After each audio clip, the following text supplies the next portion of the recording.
PMAY न'नि जाख्ल'नाय नाग्रिजुलियाव प्रधानमन्त्री आवास योजना मोनगिरिनि एटिएमआ थिखादारनि आखायाव 4 बोसोरनि उनावबो आबुङै लुफुंजायाखै प्रधानमन्त्री आवास योजनानि न'। प्रधानमन्त्री आवास योजनानि मुङाव रां जाख्ल'नायनि गोख्रों अजद थिखांदों दुलु बिसास मुंनि थिखादारनि सायाव।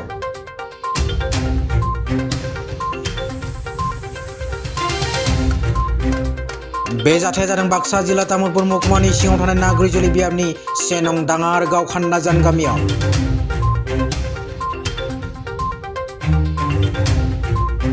मख'नो गोनांदि बे गामिया आथिखालनि बिटिसिनि मावफुंगिरि सोद्रोमा धर्म नारायण दासनि न' सेरावनो।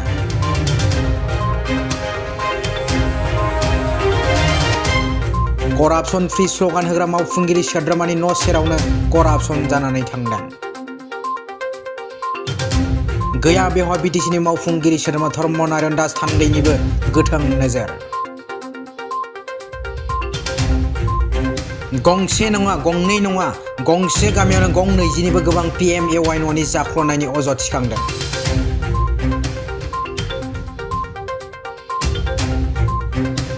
बाक्सा जिल्ला तामुलपुर महकुमानि सिङाव थानाय नाग्रिजुलि जौगाखां खोन्दोनि 1 नं दाङारगाव खान्दाजाननि गोरिब नखरनो होनाय न'आ 4 बोसोर जालांबाय दिनैसिमबो आबुङै लुफुंजायाखै।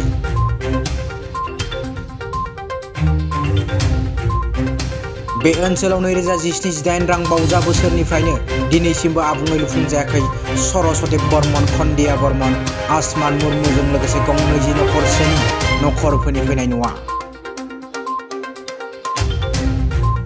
गोरिब नखरनि बिगोमानि अजद बायदिब्ला न' लुनानै होनायनि मुङाव बिसोरनि एटिएम कार्डखौ लानानै थांदों आरो थिखादारा गावनो रांखौ दिहुनना गावनो बाहायदों। नाथाय गोरिबनि आगोमा सोरखारनिफ्राय मोननाय न'खौ लुफुंनानै होआखै, जायनि थाखाय गोरिब दुखुथिया नखरा सोरखारनि न' मोनसेयावबो आबुं लुनानै होजायैनि जुनै प्लास्टिकनि न' बथियाव थानो गोनां जादों।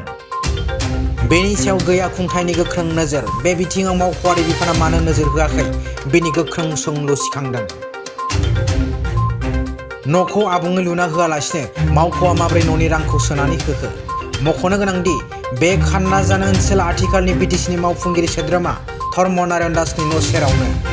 अब्लाबो गैया बिनि सायाव मावफुंगिरि सोद्रोमा धर्म नारायण दासनि थान्दैनि गोख्रों नोजोर। बेराफारसेथिं BJPनि दोलोआ प्रधानमन्त्री आवास योजनानि आसनिखौ भारत नाङैनो गासैबो गोरिब गुन्द्रानो राननानै होनायनि गिदिर बिबुंथि लाखिदों। बेनि सोमोन्दै तामुलपुर जिल्ला RTIनि गाहाय नेहाथारि दमन पटावरीनि दैदेननायाव बिथांनि जखायसे मावथि लोगोफोरखौ लानानै बे ओनसोलाव नायगिदिंहैदों आरो खुंथायनि बिबान गैयै बिदिन्थिखौ गोख्रों रावजों सोंखारियो मावख'आरि बिफाननि सायाव बेखौ आबुङै लुफुंना होनो थाखाय दाबि दैखांदों। नङाब्ला RTI सन्थाननिफ्राय बेनि सायाव आयेननि राहा लानाय जागोन होननानै फोरमायदों। तामुलपुर नाग्रिजुलि उन्नयन खণ্ডৰ 1 নং ডঙাৰগাঁৱৰ আমি গাঁওসমূহ যিখিনি ভিতৰুৱা অঞ্চল সেই অঞ্চলখিনি আমি পৰিদৰ্শন কৰিলোঁ। ইয়াতে প্ৰথমতে আমাৰ লক্ষ্য আছিলে যে ইয়াৰ আৱাসগৃহবিলাক চৰকাৰী আৱাসগৃহবিলাক কি ধৰণে আছে। আমাক জনোৱা মতে ইয়াত মানে সম্পূৰ্ণ হোৱা নাছিল। আমাৰ প্ৰধানমন্ত্ৰীৰ সপোন যে প্ৰতিঘৰ মানুহে একোঘৰকৈ একোটা চৰকাৰী মানে পকী ঘৰ হ'ব লাগে, এই কথাখিনি প্ৰধানমন্ত্ৰীৰ সপোন আছিল। কিন্তু আজি আমি দেখিবলৈ পাইছোঁ আজি 1 নং ডঙাৰগাঁও খান্দাজাৰ অঞ্চলত মানে কি এনেকুৱা অৱস্থা যে আমি প্ৰায় 40-45 ঘৰ মানুহ বা 35 ঘৰ মানুহ পৰিদৰ্শন কৰিলোঁ। ঘৰবিলাক দেখিছোঁ কোনোবাৰ ফ্ৰেমটো হৈ আছে, কাৰোবাৰ মানে অকল ওপৰত গেলি উঠিছে, বাকী টিংপাত নাই, কামবিলাক কমপ্লিট হোৱা নাই, তলবিলাক আপোনাৰ জংঘলে আৱৰি ধৰিছে। বহুকেইটা ঘৰ আপোনালোকে আমি পৰিদৰ্শন কৰাৰ পিছত দেখি মানে আমাৰ খুব বেয়া লাগিছে। আমি প্ৰথমতে কৈছোঁ BJP চৰকাৰখনক ধিক্কাৰ দিছোঁ যে এই চৰকাৰখনে যোৱা 5টা বছৰে তেখেতসকলে খুব জোৰকৈ ঢাক ঢোল বজাইছে যে আমাৰ প্ৰতি গাঁৱে গাঁৱে উন্নয়ন হৈছে। কিন্তু খুব দুখ লাগিছে, আপুনি খান্দাজাৰৰ অঞ্চলত আহক, আপুনি আহি নাগ্ৰিজুলি উন্নয়ন খণ্ডৰ এলেকাসমূহ পৰিদৰ্শন কৰক।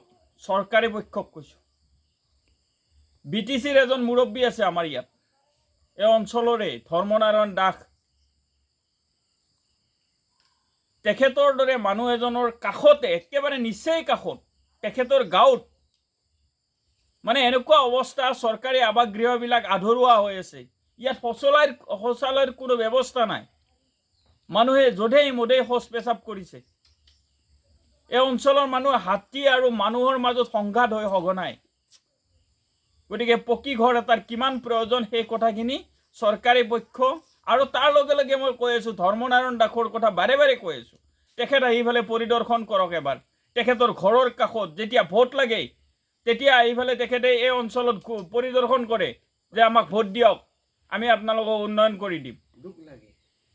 আজি আমাৰ দুখ লাগিছে। তাৰ লগে লগে নাগৰিজুলি উন্নয়ন খণ্ডৰ ভিডিঅ' সহিতে সমূহ বিষয়ববীয়াসকলক, চৰকাৰী বিষয়ববীয়াক কৈ আছোঁ যে তেখেতসকলে এবাৰ পৰিদৰ্শন কৰি চাওক যে এই মানুহখিনি, এই দুখীয়া অজলা মানুহখিনিৰ অৱস্থা কি হৈছে।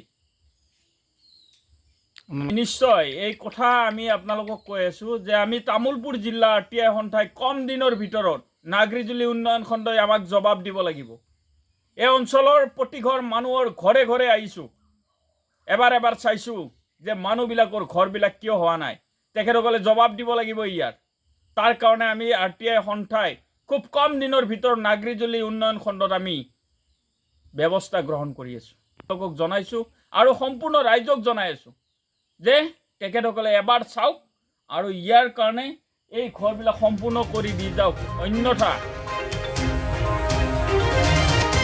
सोरखारनि न' मोनगिरि बिगोमाया बांसिनानो गोरिब आरो लेखा गोरों नङा आरो बिनि सायाव जेबो गियान गैया। बेनिनो खाबु लानाय थिखादारफ्रा गोरिबखौ थगायनानै रांखौ जानायनि खाबु लायो आरो बेनि सायाव सोरबा कमप्लेन एबा FIR होयोब्ला दाया थिखादार एबा मावख'नि जाया, बे न' मोनगिरि गोरिबनि सायावसो दाया गोलैफिनो।